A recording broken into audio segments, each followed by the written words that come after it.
Responsabilidade pra caramba. E aí, cara... E aí é o seguinte... Morreu. Entre o final da história aqui e o começo daqui a gente vai contar. Tá. E aí, então, a gente tem uma cena... Que assim, cara, é bizarro o que acontece nesse capítulo. Que é sobre o banquete de Belsazar. E vai a escrita na parede. Tá bom. Agora vamos falar dos utensílios que você perguntou lá atrás. É um banquete mesmo. Lembra como Banquete começa? mesmo. Só pra gente lembrar aqui, ó, que começa o capítulo 1 assim, ó. No terceiro ano do reinado de Joaquim, rei de Judá, Nabucodonosor, rei da Babilônia, veio a Jerusalém e a sitiou, e o Senhor entregou, e também deu alguns dos utensílios do templo de Deus.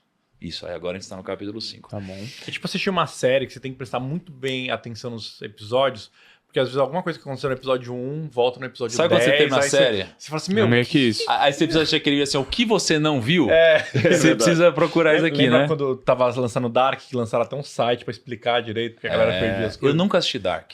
Mentira. Não, vale a pena? Vale. E aí, olha de só. preto aqui. E aí a gente tem então aqui o Belsazar, que era neto, né? Pelo que você falou. Eu pensei que era o sucessor direto, mas não era, né? E, aliás, até tem uma questão histórica.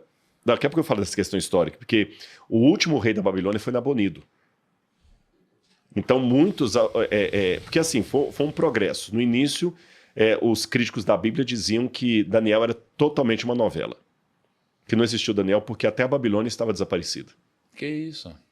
A Babilônia só foi reencontrada em 1899, quando Robert Coldway iniciou as escavações na colina de Hilá, no Iraque, e durante 14 anos, a partir de 1899, Robert Koldewey, alemão, Robert Koldewey, ele descobre a Babilônia. Mas até então, ninguém sabia onde ficava a Babilônia. Então a Babilônia parecia ser uma coisa tão mística ou mitológica como Atlântida. Sabe, o reino de Atlântida. Que Platão fala de Atlântida. Onde é que ficava Atlântida? Alguns pensam que ela é em Santorini. Ninguém sabe. Alguns falam Atlântida é um mito. Então, a mesma coisa diziam de Babilônia. Ela desapareceu por completo. Um pouco antes de Robert Koldewey, você tinha Henry Layard, que ele ficava observando que vários beduínos apontavam a colina de Hilá e diziam que lá era Il Babil. E ele já desconfiava. E tinha os tabletes com inscrição cuneiforme, que quando esse cuneiforme foi decifrado, perceberam que falava de Nabucodonosor. Então, provou-se a existência de Nabucodonosor. A Bíblia não estava errada. Nem a Bíblia, nem Heródoto, que falava disso também. Aí tá bom, Nabucodonosor existiu, mas a Babilônia, se existiu, ela foi uma vila fundada por Semíramis. Depois descobriram a existência da Babilônia, um reino enorme. Depois descobriram os 3 companheiros de Daniel, Sadraque, Mesaque e Abednego. Não achamos ainda uma comprovação direta do Daniel. Mas o dia que acharam, Daniel existiu, mas os leões da fornalha não. Então, quer dizer, muitos céticos são igual passarinho. Menciona, assim. Não, mas está na Bíblia, três, né?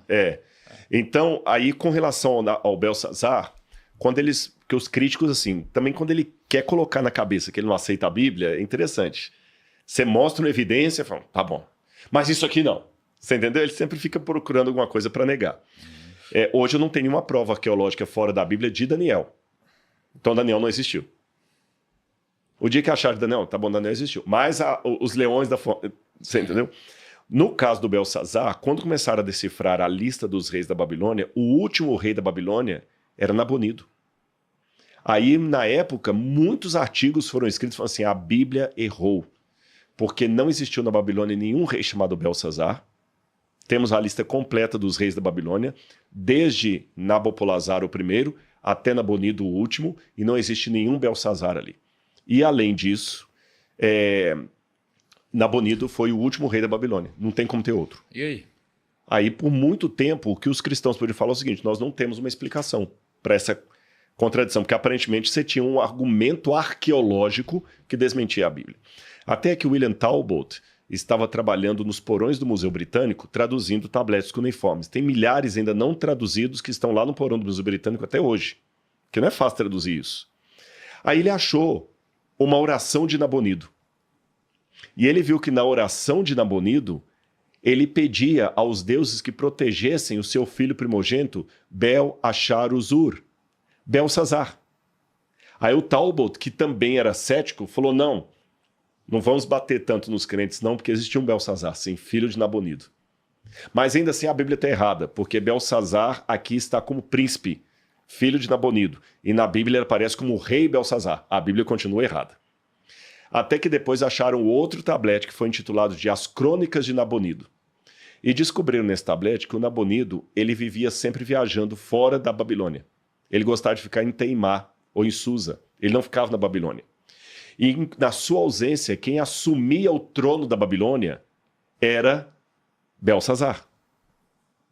E quando a Babilônia foi atacada pelos persas, Nabonido estava fora. Ele veio para tentar tomar de volta a cidade, mas ele foi interceptado pelos persas e morreu no caminho. Então, na sua ausência, quem ficava no trono era Belsazar.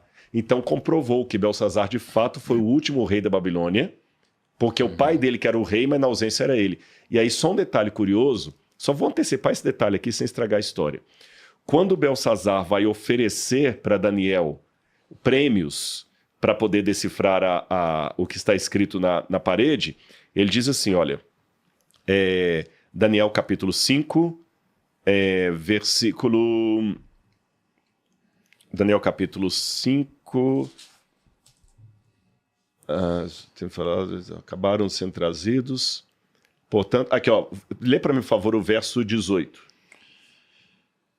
Ó rei, foi... Não, é o verso 16, eu acho. Tô precisando de lente, é o verso 16? 16. Mas eu soube que você é capaz de dar interpretações e de resolver mistérios. Se você puder ler essa inscrição e dizer-me o que significa, você será vestido com um manto vermelho e terá uma corrente de ouro no pescoço e será o terceiro em importância no governo do rei. Por que ele está oferecendo para Daniel o terceiro lugar em importância? Porque ele era o segundo. Ele era o segundo. Interessante. Então Agora você viu que faz sentido. no final, a arqueologia só confirmou a Sim. história bíblica. Era só uma questão de esperar um pouquinho mais novos Interessante achados. demais. O manto vermelho era literalmente uma roupa vermelha ou tinha uma coisa especial? Era sinal de era status, púrpura, né? status. A cor púrpura, cara, ela é, se eu não me engano, a cor mais cara de É fazer. verdade, É, naquela época exatamente. tinha as cores representavam a riqueza Sinal também, de porque era status. difícil, Aham. é E difícil ela era de fazer, feita né? da concha marinha lá. Verdade.